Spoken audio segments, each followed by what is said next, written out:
Hello, welcome back to another episode of Inspiration Talks. I'm very excited about today's episode. I have a very special guest all the way from USA. Tara Lynn is with us. She is a bully buddy consultant and CEO. So before any delay, let's welcome her. Hi Tara. Hello. Thank you for having me. I appreciate it. First of all, thank you so much for joining, Tara. So, Tara, I would like to start our today's conversation with your childhood, Tara. So, let's revive some childhood memories. So, where were you born? What did you study? Where did you grow up? Well, I'm happy to say I am a native of New Jersey. So I grew up in Bayonne, New Jersey, small little town up north in the northern part of New Jersey. And I am in a family of three. I have a brother and a sister. And then I also have a cousin who I consider a brother. So that's four. And my parents. I grew up in with interracial parents. And so that was an awesome cultural experience.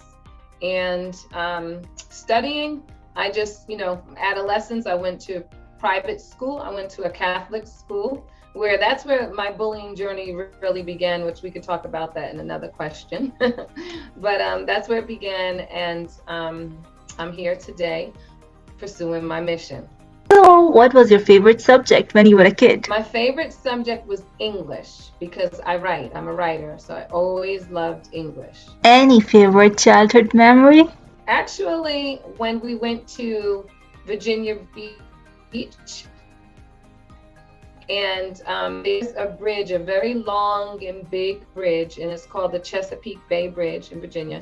And you can see dolphins in the water. So this is just a good childhood memory. At first, I was scared, but then my dad explained, that they're harmless and they're beautiful, and I just watched them. So we had the funnest time. I think it was about 10 years old, maybe even a little bit younger.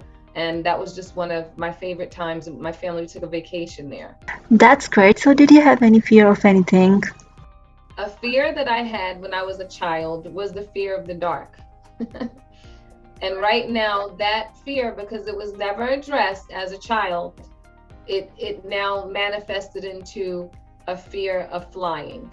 So I have to work on that. Okay, so when you were little, what did you want to be? You know what? I went through a lot of different things when I was an adolescent. First, I wanted to be a teacher. I think we all go through that. I used to line up my baby dolls and pretend I was a teacher. And then I wanted to be a lawyer and then a doctor. I went through all of these different careers. But I knew that even as a child, I always helped. Helping is my biggest thing. I used to bring home stray cats and animals all the time and get in trouble because I always wanted to save something. So I just knew that part of me is in my nature. Uh-huh, so how did you end up being CEO of Bully Buddy app? Well, I have a son who was born with dwarfism. And because he was very different, he began to be bullied to the point of no return. They held things above his head. They stepped on the back of his feet so he can fall. They called him monster and ugly and just all of these different things that they just didn't understand, but it really did a lot of damage.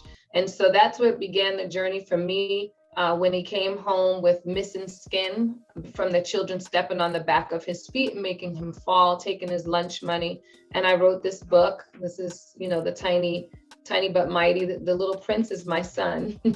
And so writing this book, I began to unleash what was inside of me to help other people. And it just manifested into the development of a nonprofit. I founded a nonprofit, Tiny Be Mighty, that supports dwarfism awareness and a resolution for bullying. I work with families who have lost children between the ages of 7 and 17.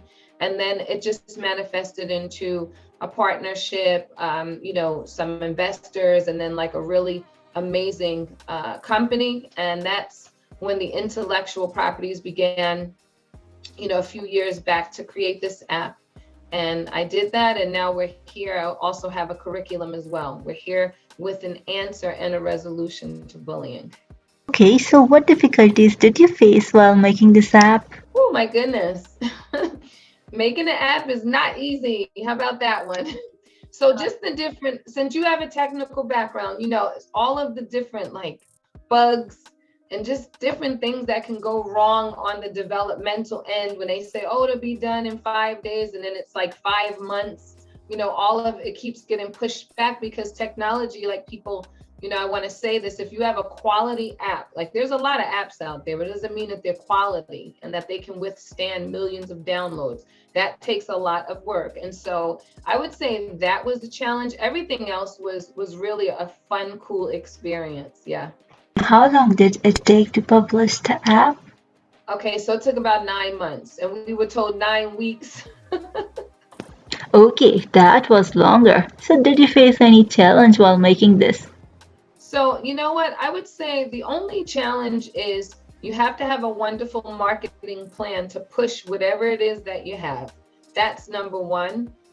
We're now beginning to, meet and go all over. Like I said, we're on our way to a trip to the Pentagon and then have a meeting in Washington about a lot of different things. But just that networking part, that exposure, getting it into the correct hands that can showcase it so that everyone sees it. That I would say, I don't like to use the word challenge because, I'm positive in how I think and speak, but that is definitely, you have to have a good plan. You must have a good plan of action. Okay, so now I would like to know how this one faces bully in life. There are so many forms of bullying. There's relational bullying, where if we're talking about adolescence, because I do have the adult version of the app as well. So, but speaking that we're talking about adolescence, this is when your friends take your friends away from you. Like if you sit at the lunch table all together and then they start a rumor about you. Then there's emotional bullying where you're just called names, name calling, and emotional trauma. Then there's physical bullying, obviously, where people put their hands on you and push you and kick you and do and harm you in that way. And then there's sexual bullying and cultural bullying, where you're, beat up just because you're a different culture. So those are the types, the 7 types of bullying that I speak about, even in my book, Are You Raised in a Bully? And then how one, becomes bullied is there's different characters in the bullying scenario, like the receiver of bullying, the person who is bullied. So this person may be shy. This person may have a different ability. This person may be a different culture. This person is kind of sometimes by themselves. I call it the person the target in my book. The target is someone who is easily targeted. The bully is someone who preys on someone who's easily targeted. So these are just a few scenarios of, who gets bullied and then how it really takes place and what it looks like. Okay, what about how not to let these bullies demotivate you? Okay. So the thing is education, and this is what's in the curriculum and the app as well. I'm available. I do online virtual workshops and trainings. The thing is to know, number one, the 7 types of bullying. Number two is to learn who you are. There's the supporter, there's the receiver, there's the ringleader, which is the bully. There's so many different facets to bullying, and it's important to educate yourself and kids, obviously, to know who they are in the bullying scenario and what type of bullying is taking place. So in order, if let's just say your question was, how do you basically deter a bully? So number one, this app is going to do that because it records in real time. So he will be caught on video. You have to deter him and expose his behavior so that everyone knows what he does, and then it will begin to shut it down. And as far as the people who receive the bullying, it's just about empowering them to know that they are stronger than what they think they are, and to have people around them that also, are strong as well, so that they can team up and the bullying begins to shrink because he's outnumbered and most importantly outpowered. Okay, so why is it difficult to detect sometimes the difference between bully and confliction? Because the bully is very secretive, right? He cannot go out in public and beat someone. He does, but he does it like in the hallway, in the bathroom, discreetly, because he doesn't want to get in trouble. So it's hard to detect too, because children are afraid to speak up. They're scared.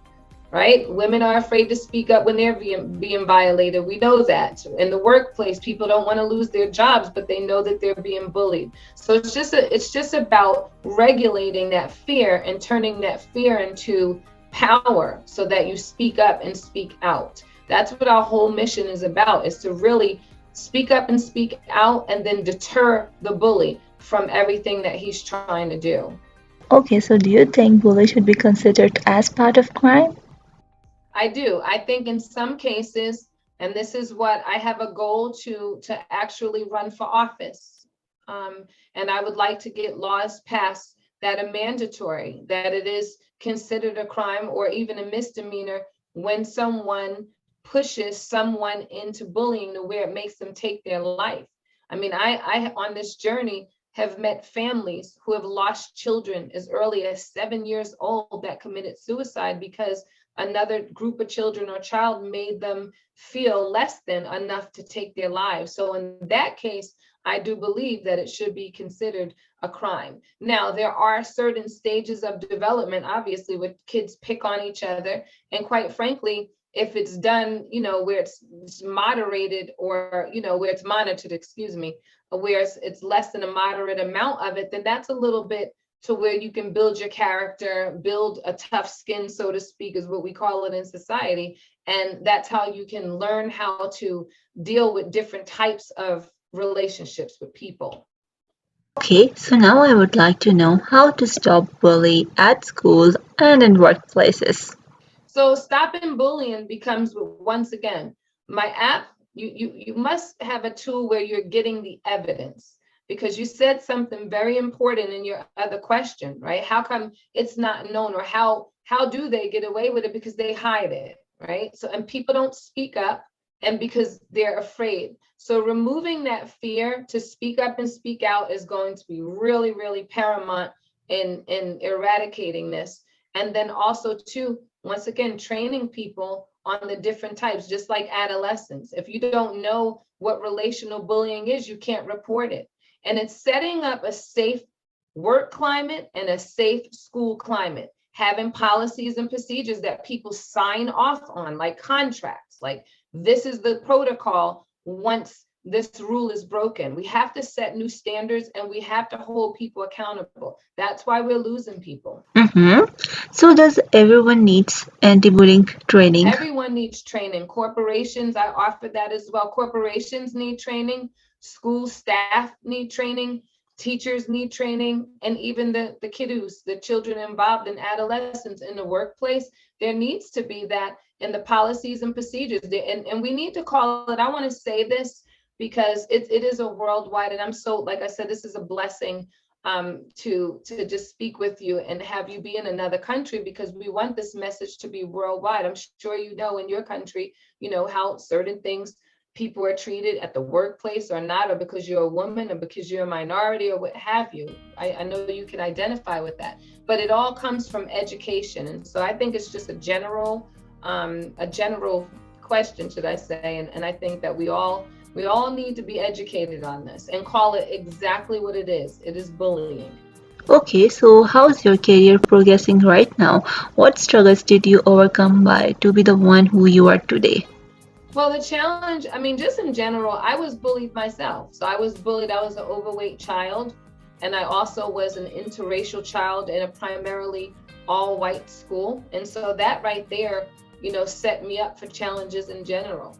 And what I did personally, and I would like to say this to anyone that is going through anything, is I used that challenge to feed me and fuel me to keep on going. Instead of quitting because of the challenge, I actually work harder because of the challenge.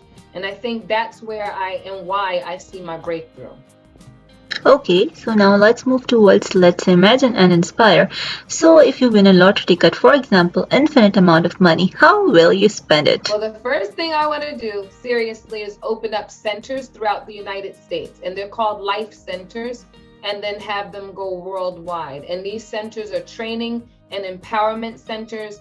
These centers inspire people. These centers help families, women, men, children, policy and procedure makers, educators, anyone who deals with adolescents. They can also, inspire and help corporate leaders, so that their company climate stays whole, pure, and walks in love. And then the next thing I would do is I would provide housing for a lot of people who lose their children. They don't have the means to move to a different home and they have to stay in the same home. And so what I would do is just provide moving housing. This is why I also have a nonprofit in case anyone wants to make a donation. This is what we do. So, but yeah, I would just do life centers throughout the United States. Okay, that's great to know. So, what about time machine? If you get a chance for time machine, would you prefer to go in your past or in your future? I would go in my past. Why? Because I lost my mother very, very young, and I just wish that I could go back and spend a little bit more time with her and do things a little bit differently. But yeah, that's why I would go. I would go behind.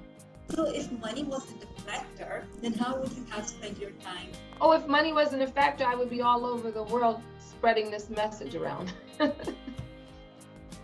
I would be everywhere. I would be traveling all over the world. Okay, so in how many countries have you been to? I have never, and this is why I'm excited to explore different countries. I've never been because I don't like to fly. Yes, I'm working on that right now, so I can't keep saying that I'm afraid of it, but I'm not comfortable with it. But I need to be because I have a goal to go global. You know what I mean? And obviously I have to get on a plane to do that. So I would get a private jet with the best pilot in the world to make me feel comfortable. So, does anyone inspires you in life? Yes. So I would have to say a couple of people. My son is my daily dose of inspiration. To be small and have a condition that people don't understand, but to still be a big personality, that inspires me every single day. The children who are bullied, believe it or not, they inspire me. They inspire me to keep on working hard, and they push me to keep going with this mission to save them. I'm also inspired by Oprah. I think she is such an amazing woman who's accomplished so many things, and I have a goal to accomplish many things as well, so she inspires me. There's just a lot of people who inspire me. Okay, so many people inspires you. That's great to know. Tara, what are your future goals? Well, I see myself once again running for and winning political office, maybe Congress. And I see myself as a businesswoman, obviously with successful companies. I don't only have one company. I have, the adult company as well, and the nonprofit and different companies, because I'm an entrepreneur at heart. And so I see very, very successful in all of these companies. And then just being able to serve on a level that's so comfortable. I can give, I can travel, I can serve, I can help people, and there is no issue, no thought or anything. That is my personal goal. So Tara, Any advice for those who are looking forward to be in your Listen, field? do whatever makes your heart sing and soul dance, because when you do things from your heart, that gives you the power to make your soul dance and whatever it is that you do. It's very important to love what you're doing. Sometimes we have to have jobs that we don't love what we're doing. I get that. But it's really, really good and important when you do love what you do, because what you love will return to you. I truly believe that. I'm a believer of God and in the universe, and it will come back to you. And just have tough skin. If I can give one pointer, have tough skin. Please don't take things personal, because you won't reach it. And if you do, it's going to be tough. There's going to be a lot of different levels, a lot of different people, different, characters that you have to deal with and work with. So it's just to be a chameleon in your spirit, have adaptability skills, be able to conform to different ways and different people and different cultures. And that's the advice that I would have to give today. Okay, Tara, do you have any upcoming books which audience can read? Yes, I do. I do have upcoming book. Upcoming book? It's called "Are You Raising a Bully?" It will be released in September, because October is Anti-Bullying and Dwarfism Awareness Month, And so Are You Raising the Bully will be everywhere. And then now I do have, once again, Tiny But Mighty. This is an amazing story about a little prince who defeats his giants by using his thinking skills. And that's in Amazon, that's in Walmart online, that's everywhere. Okay, Tara, so what's one piece of advice would you like to share with my listeners? Have a spiritual grounding minus God, because that gets you through or grows you through when times get very, very tough when you're on your journey. And once again, to really, really love yourself. And I mean in a humble way, love yourself enough to trust yourself on your journey, because you will be faced with doubt. So that gets you through that as well. It was great talking with you, Tara. I really enjoyed talking with you. So here is a small gift. Thank you. All the way from the United States to Saudi Arabia. Thank you so much. Would you like to say something in the end? Yes, if you guys please want to support Tiny Be Mighty online and go to bullyingbuddy.world, because it is a world issue. Download the app, support us, the nonprofit, tinybemighty.org. I'm on social media under Tara Lynn Townes. I'm on social media under Bullying Buddy, Stomp, Facebook, Instagram, everywhere. You guys, download the app and help us save lives. Thank you for watching. See you in the next episode. Yes, it will be everywhere, and I will be everywhere. So maybe one day we'll get to meet in person. One more time. One piece of advice.